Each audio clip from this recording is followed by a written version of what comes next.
a small Indian gaming stone from Saginaw, Michigan.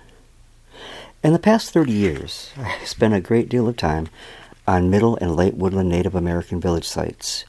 Fortunately, one was literally right out my back door in Oscoda.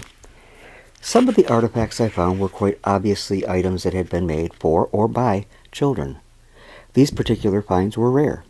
Out of literally thousands of artifacts, only a few fit into the category of made for or by children.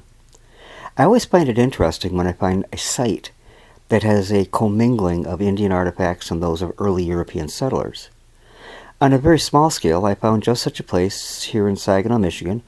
The first Europeans arrived here in the 1820s, and in particular in 1822, when a palisaded Fort Saginaw was built.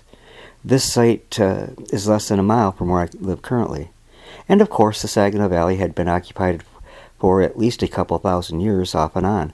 The Native Americans enjoyed the bounty given them by the Great Spirit Gitche-Manitou. Everything they needed could be found around them. Indian gaming stones have always fascinated me, perhaps because so little is known about them or the games played with them. One exception is a game of Chunky, but that was not in Michigan. Chunky was played in the southeastern states, particularly by the Cherokee. A quick look on eBay showed quite a variety of gaming stones, as well as some plain old rocks that some dealers were trying to pawn off as ancient relics. On eBay, you need to be really careful because their so-called experts who police the category are obviously out to lunch. It is very easy to get screwed on artifacts on eBay. Sorry, that was a bit off topic. Recently, there was a house torn down by Rite Aid on Gratiot here in Saginaw. When I noticed a tear-out, I usually walk it after they're done to see what it might be found, and I've come up with some pretty nice pieces that way. At this tear-out, the soil was rich black, rather odd since under the old houses here in Saginaw, it is usually quite sandy and dry. I saw something orange against the black dirt, and when I checked it out, it was a very nice clay marble, circa 1870s era. They were made by the tons in Germany, and while not particularly rare, they make nice collectibles and collections when you find a bunch of them. Not even 6 inches away was a dark gray, almost perfectly rounded stone with a patina that comes only from frequent use. I have found these before, and most artifact experts agree that they are gaming stones. This one is about the size of a boulder in the game of marbles. What is so remarkable to me was the close proximity of these two finds, and it made me wonder if a game similar to marbles was played by the Native American children. On the piece I found that day, you can clearly see grinding and pecking marks indicating part of the process of creating this marble.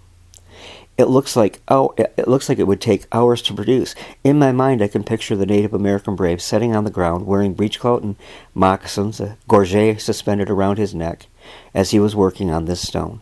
He likely employed moist sand and a piece of buckskin to use as a sanding device. Historical records of the Jesuit black-robed missionaries and early explorers, none of their records add any insight into the games played by the Great Lake Indians as far as I've been able to ascertain. However, sources from other parts of the country do address this issue, particularly marbles. Daigata Yosidi, or marbles, was said to be quite popular with the Cherokee Indians. I read that they played in tournaments. The game is said to date back to about 800 A.D. In Michigan, that would have been the late Woodland era. As the Cherokee played it, this was a complex game of skill and strategy played by adults on a 5-hole course.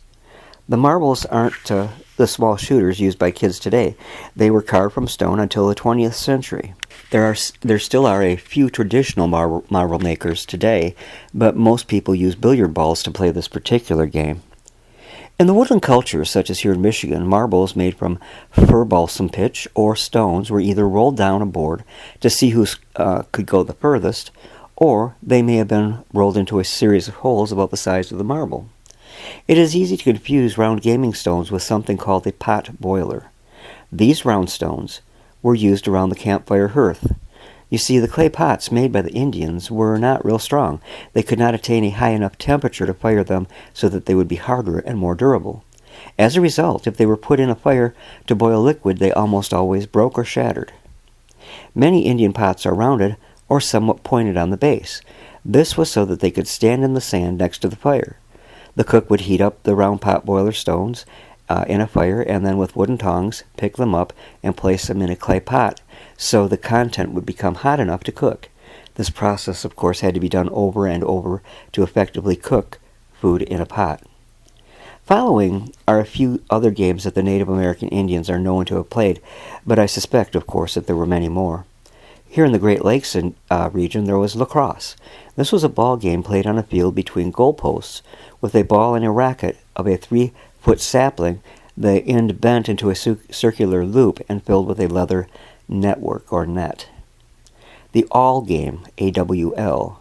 A hoop from the leg bone of an animal was set on the ground, and an awl was thrown toward it, intending to stand upright in the ring.